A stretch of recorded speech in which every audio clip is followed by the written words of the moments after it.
Was there ever in season 1 that we did not have a travel offer? Yes. The island of Dominica in the Caribbean, 12 or 14 days we keep saying stuck there. People say stuck in paradise is not bad. We had no offers.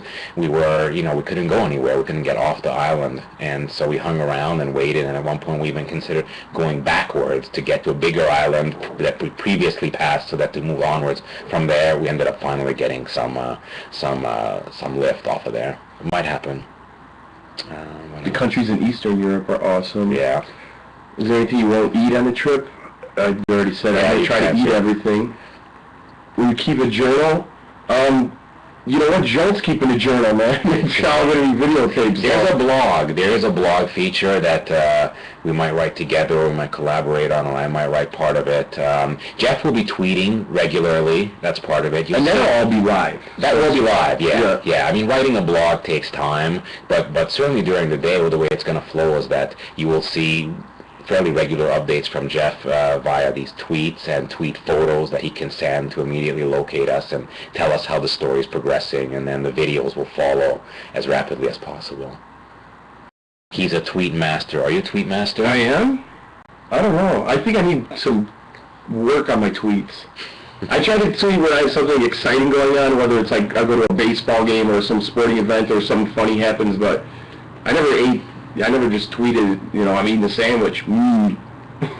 Tweets will be from Jeff's account. I just saw that, but they will be piped in to the site directly as well, so you'll see it in several places, as will the videos.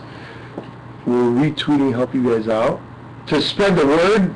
Yeah, of course. For sure. Yeah, of course. And I think people, you please invite, for those that know the show already and those that don't, watch it, and then please tell people that to give it a try. Give it a try to try this new type of show, which gives a lot of input to the audience. We really hope to be in situations where, Jeff and I could just stop at the side of the road, and it's imagine that we hold up and we're like, we're here. You can verify by looking on a map where we are, that we're at this crossroads in the jungles of Borneo, and say, there's a path up the mountain, or that we can take a kayak down the river. What should we do? Hey, Jeff, you want to sit around for 15 minutes and wait for the audience to weigh in?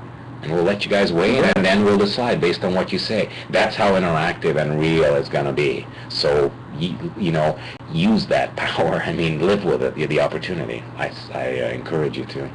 Yeah, and the webisodes are short. So if you're online watching Big Brother, I heard those after, what was it called?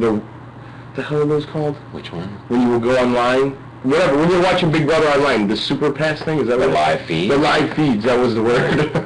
So when you're watching live feeds, it gets boring in there. I obviously was in there, you sit around and do nothing. So, jump over you're on CBS and just check out the webisode. It's, 7 to 8 minutes, and, see what you think, log in. And remember that we're really out there in the sense that there's no big crew following us around. We don't, once the cameras turn off, we don't check into a hotel and live it up and everything like that. We hope that you feel the same pulse of the street and the struggle and exhilaration of this type of extreme travel that we do, and we're going to pass that on to you. So you can live through the adventure, which is going to be cool. There's a thing on there. I took my wife to Portillo's because that's how we talked about. I made Zsolt have a couple of beef sandwiches last time he was in town. Amazing. And he just got off the plane today and he's like, let's get some beefs. But I'm on beef overload. I've been eating them all week. So we're going to go before we leave though. We're getting a beef from Portillo's.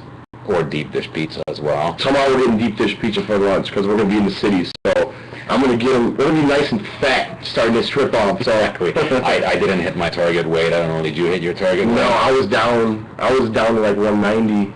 Now I'm 195 again. And we pigged out at lunch. Yeah. So that's okay. Thank you for adopting me into the Big Brother family. I appreciate that. I really do.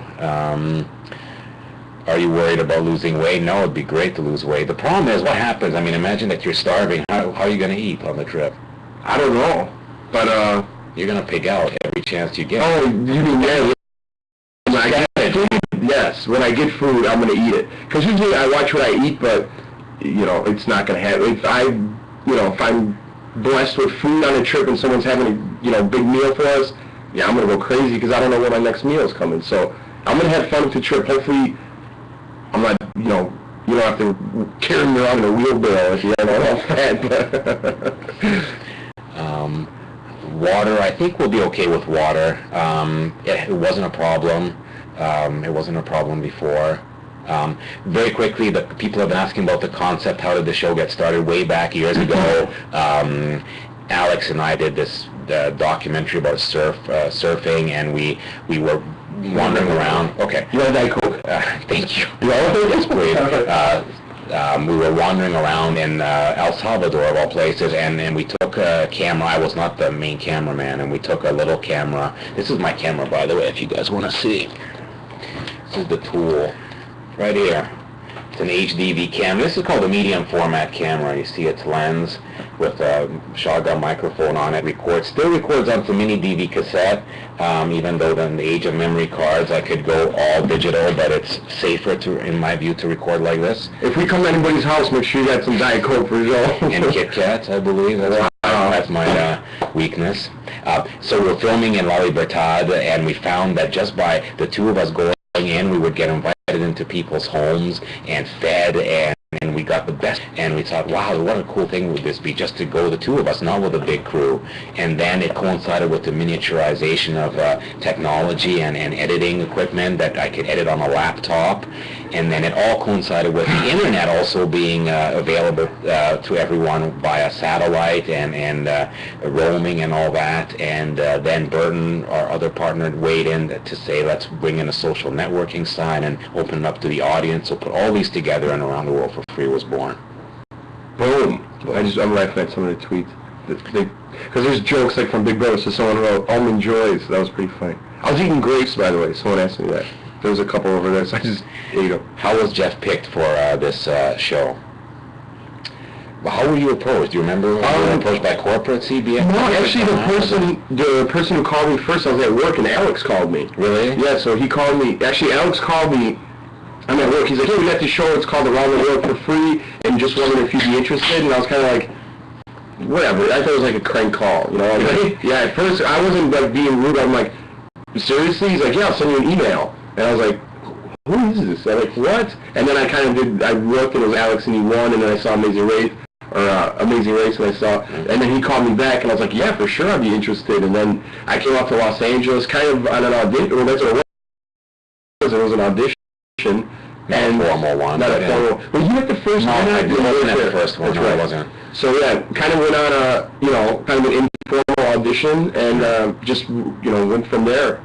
Thank God I got it. Yeah. You might know more inside scoop. Well, I mean, I just learned, people ask about it, and there's no real secrets. I mean, the bigger networks now are in this practice of reusing some of the people that seem to connect with the audience in the reality shows, and certainly we know Jeff and Jordan did, and that's why they were also tapped to go from one reality, big one, to another, as they went from Big Brother to The Amazing Race, and then Jeff's name came up within the system, within the family of CBS, and we're connected to CBS, our little company, Around the World Productions, because two of our founding partners, Alex and Burton, both have very close ties. Alex through Amazing Race and Burton through Survivor to CBS. So they're kind of in the family, but we're at arm's length, and so they're plugged in. I'm on the kind of creative execution side, and I don't live in the States permanently, but they brought me in. It's a picture.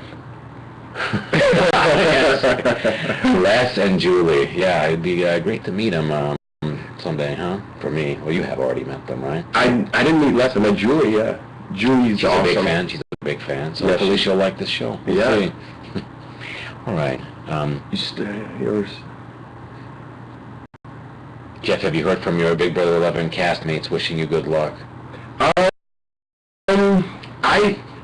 I heard from Lydia. She wrote me something saying congratulations, and Casey, obviously, said, I was down there to visit him. He said good luck, and that's really it. I don't even talk to anybody, to be honest with you, from Big Brother anymore. Other than Jordan, I talk to Casey, and I know Jordan talks to Laura here and there. But I text message Russell here and there, and that's pretty much it. I really don't keep in touch with them that often. So I wish them all the best of luck in whatever they do, and hopefully, the same goes for me. But just, it's hard. I live in Chicago, not really anybody lives out here, so it's hard to keep in touch, but no hard feelings there on any level or at all for my castmates.